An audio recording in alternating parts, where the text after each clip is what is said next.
परवा ट्रिपला गेलो होतो यूपी साईडला. यूपी, पंजाब, जम्मू काश्मीर.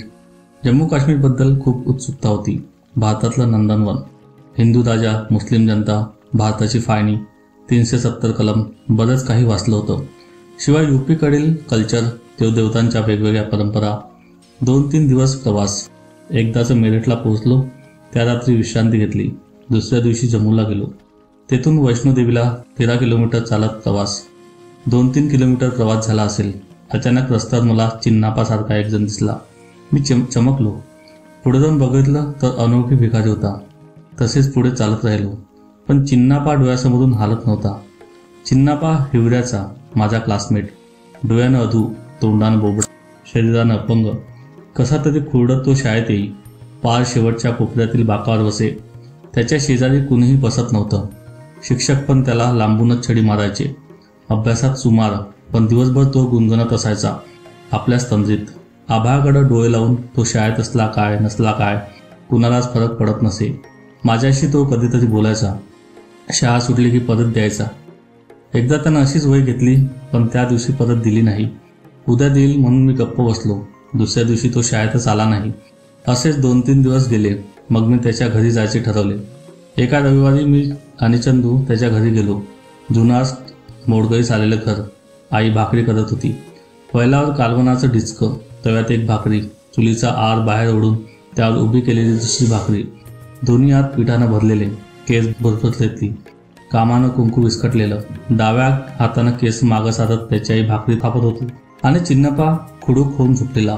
आम्ही आल्याचं बघून आई म्हणाली, कुठलं तर तुम्ही? का आलाय? आम्ही सांगितलं वही न्यायला आलो. आईनं 2 शिवा हसडल्या. त्याला उठवलं. चिन्नापानं वही दिली. आम्ही निघून आलो. पुढे बरेच दिवस चिन्नापाच्या आईचं विस्कटलेलं कुंकू सतत नजरेसमोर दिसायचं. नंतर चिन्नापाने जवळीक वाढवली. कधी कधी बोलू लागला. मागं फिरू लागला. चिन्नापाला सख्खी आई नव्हती. त्याच्या लहानपणीच आई वारलेली होती. बापानं दुसरं लग्न केलं. चिन्नापाला 2 सावत्र भाऊ, 1 सावत्र बहीण. पण ते याला जवळ करत नव्हते. त्याच्याशी बोलत पण नव्हते. बाप दारुडा. कधी तर बाजारातून खायला आणायचा फक्त 3 पोरांना. उरलं तर चिन्नापाला. नाहीतर चिन्नापा त्यांच्या तोंडाकडे बघत बसायचा. आई खरकटी भांडी घासायला सांगायची. त्याशिवाय भाकरी नाही. चिन्नापा उपडं बसून कसा तरी घासायचा. शाळेत त्याला दप्तर नसायचं. वायाची पिशवी, त्यात फाटक्या 2 वह्या, बिन टोपणाची एखादी पेन. झालं याचं दप्तर. दुपारी जेवणाच्या सुट्टीत तो मागे यायचा. आम्ही जेवताना आशाभूतपणानं बघत बसायचा. कुणी दिली तर भाकरीला नाही म्हणायचा. गपचीप खाली मान घालून खात राहायचा. एकदा खूप पाऊस झाला. दुपारी शाळा सुटली. आम्ही सगळे घरी गेलो. पाऊस झाला की ओढ्याला पाणी येई. मग गावात जाता येत नसे म्हणून लवकर शाळा सुटायची. त्या दिवशी चिन्नापा शाळेतच झोपला, उपाशी.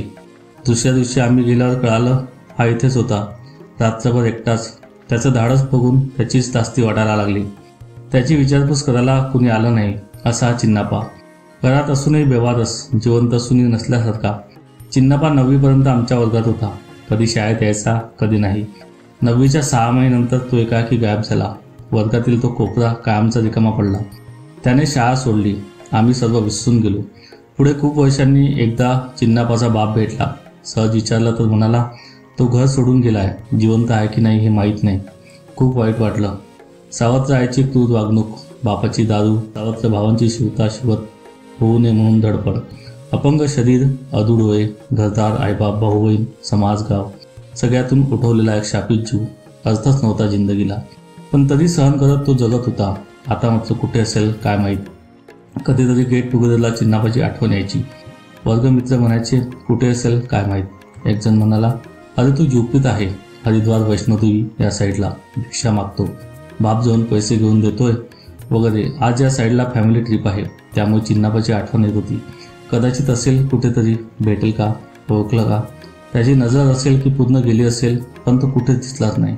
ट्रिपच्या नादात माझ्याही नंतर लक्षातून चाललं गेलं. आम्ही मसुरीला गेलो निसर्ग सौंदर्य अनुभवायला.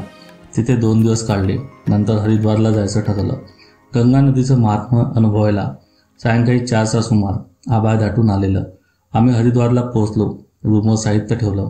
गंगा नदीवर गेलो. ही एवढी गर्दी. नदीचं बर्फासारखं थंड पाणी. घाटावर उभा होतो. मातीचा कापूस, चणेपुटाणे, आईस्क्रीम, आभाळात उडणारे भोवरे, गाणी म्हणणारे भिकारी. आम्ही पुढे चालत होतो. थोड्या अंतरावर एक भिकारी गाणं म्हणत होता. दोन्ही पायाने ओपटी केलेली बदनी त्यावर दोन्ही हाताच्या बोटांनी ढोलकीचा आवाज. क्या हुआ तेरा वादा या चालीचं सुधातलं गाणं. माझं लक्ष त्याच्याकडे गेलं आणि विजेच चमकली. लख्ख प्रकाश पडावा तसा मला चिन्नापा दिसला. होय, चिन्नापाच तो. मी पळतच गेलो. त्याच्या हाताला धरलं. त्याने क्षणातच गाणं थांबवलं. किलबिलत्या डोळ्यांनी बघू लागला. मी म्हटलं, अरे मी केपी, तुझा क्लासमेट. त्याने माझ्या दोन्ही हाताला धरून गपकन खाली बसवलं. अधू डोळ्यांनी बघू लागला, पण त्याला नीट दिसत नव्हतं. मग त्यानं थोडं जवळ ओढलं. काही वेळानं म्हणाला, काय करतोस आता? कुठे नोकरी बिकरी लागली का नाही? किती वर्षांनी भेटतोय आपण? मी म्हटलं, मी आता वकील झालो. तो थोडा बाजूला झाला. थोडा वेळ असाच गेला. त्यानं त्याचं सगळं साहित्य गोळा केलं. बिन टोपणाची बरणी, हातराची सतरंजी, एक काठी, जर्मनची पाटी, मोगळ पोतं, हातातली 2 कडी, स्टीलचा डबा, गुंडाळून ठेवलेली मळकी लुंगी, सगळं झोळीत भरलं. झोळी खांद्यावर टाकून तो उठला. म्हणाला, या माझ्या मागोमाग. मी म्हटलं, अरे स्नान करतो, मग जाऊया. पण तो ऐकायला तयार नव्हता. म्हणाला, मी आता सोडणार नाही, चला लवकर.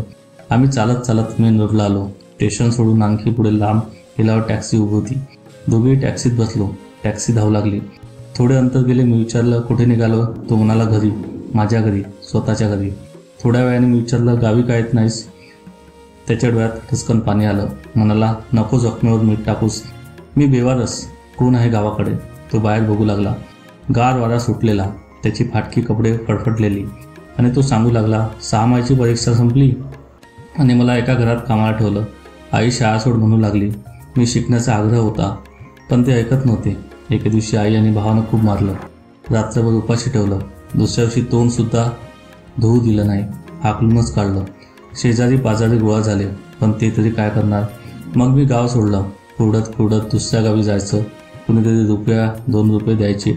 मग त्याचा भजीपाव घ्यायचा. कुठल्या तरी देवळात झोपायचं. पुन्हा पुढचं गाव. मजल दरमजल करीत इथं आलो. इथं मला आता 22 वर्ष झाली. पहिल्या 5-10 वर्षातच गावाकडे बातमी कळली. मी हरिद्वारला आहे. घर पण घेतलंय. मग बाप शोधत आला. गाठ पडल्यावर घरी नेलं. नवीन कपडे घेतले. 2 दिवस ठेवून घेतलं. जाताना हातावर ₹5000 ठेवले. म्हणलं, प्यायची कमी कर. त्यानंतर 1-2 महिन्याला गावाकडून कोणीतरी येत राहिलं. कधी बाप, कधी भाऊ, कधी सावत्राई, कधी बहीण, कधी सगळं घरदार. आता गावाकडचं जुनं घर पाडून नवीन बांधलंय. लॅबच आहे. थोरल्या भावाचं लग्न झालं. त्यानं बायकोला यातलं काही सांगितले नाही. फक्त पैसे न्यायला येतो. मी पण कधी विचारलं नाही. बाप काही सुधारला नाही, उलट जास्त पितो.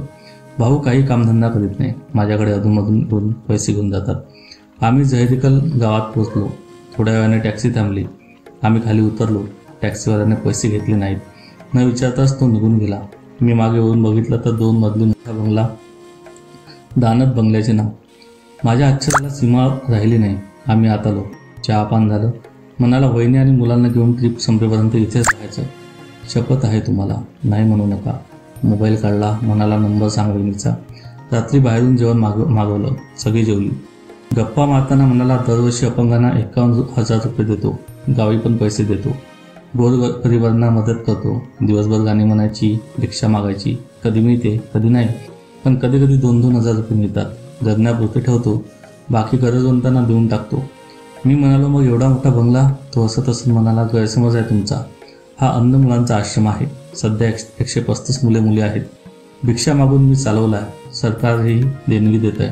माझ्यासाठी असं मी काहीच केलं नाही. तो भरभरून बोलत होता आणि आम्ही ऐकत होतो. नंतर अखंड ट्रिपमध्ये आम्ही कुठल्याही देवाला गेलो नाही. 2 दिवस तिथेच थांबलो. 3ऱ्या दिवशी चिन्नाबाच्या पायाला स्पर्श केला. जड अंतकरणाने त्याचा निरोप घेतला आणि परतीच्या प्रवासाला निघालो. रेल्वे भरधाव चालली होती. दिवस मावतीला निघालेला. आभाळ दाटून आलेलं. आता पाऊस सुरू होईल असं झालेलं. वेगळ्याच भावना निर्माण झालेल्या होत्या. चिन्नापा डोळ्यासमोरून हालत नव्हता.